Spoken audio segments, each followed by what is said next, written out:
Hey guys, how y'all doing? I'm here to give you guys a recap on the new episode of RWBY Volume 6 on Chapter 7 or Episode 7.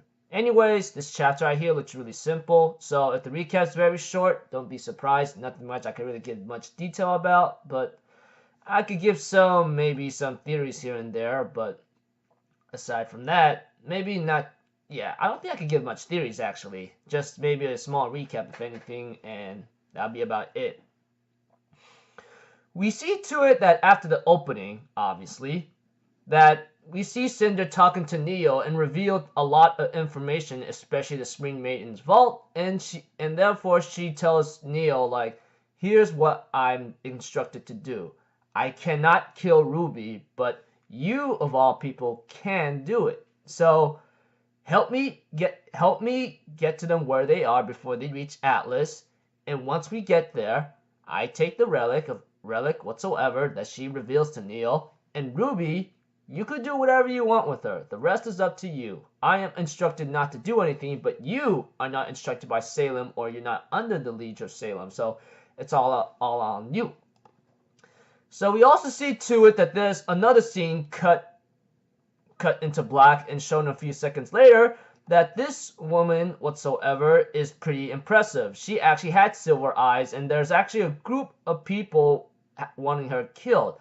Especially one lady who looks like a faunus, obviously. Well, she is a faunus. I mean, the skin and everything else, and the teeth, and some markings. They end up actually having a fight, but that person that's a faunus,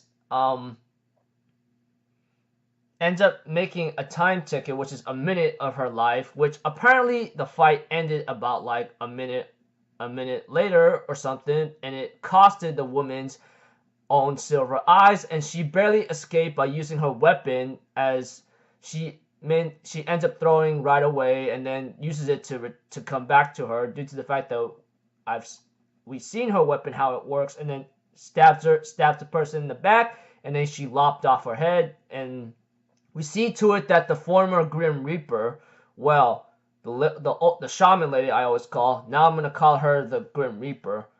Believe me, I'm pretty sure you guys might be telling me, use her freaking name, you idiot. Well, I don't remember her name, and it has not been used often to a point where I don't even remember it, honestly, which shows that I don't really have much focus on her than I'm supposed to until this episode. We get to know that the former Grim Reaper was a legend, and she never had her face shown, and she never used her real name. But after what happened to her, she said that she went into hiding, and even after she got her surgery, she looked after herself. And that's when Crow says, "You were the Grim Reaper? My gosh.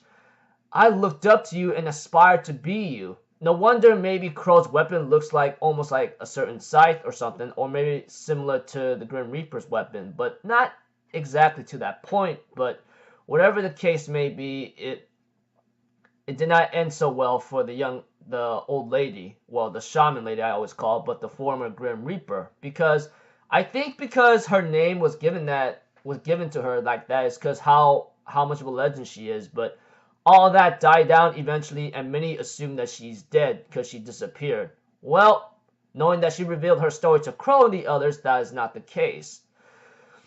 And we see to it that John calls Ruby, and they actually met up, and they actually are happy. And then, of course, John and Ren and Nora were staying at a place of John's relative, which is Saffron. Apparently, it's her sister, and she's actually married to a wife. Yeah, I know. It sounds so freaking like strange and crazy right now, but I watched the episode and chapter, so I would know. And like I said, this is just a recap, okay? So much more of a obliged thing. As for her wife, she looks like to me she's working with some kind of technician company that involves radio signals whatsoever. Forgot her name due to the fact that I didn't pay much attention or focus on it. But we also see to it that John and the others tried to talk to a certain military base to get us to Atlas, but that didn't work out. The gates end up shutting up on Team RWBY as well, which is hilarious. And I go like, I don't know how that's gonna work now because of what just happened, etc. You know? So yeah, sucks. It really freaking sucks. So overall, if I had to recap it without a lot of detail, is that Cinder gives a deal to Neo to kill Ruby, and etc. And we get to know the story about the former Grim Reaper, the lady with the mechanical eyes, and she lost her eyes due to the fact that these people attacked her. And the faunest person, or the faunest that attacked her and took her silver eyes, says, "My master wants you dead because of those eyes." So it is like implied or suggested, or obviously we all predicted that she might have worked for Salem.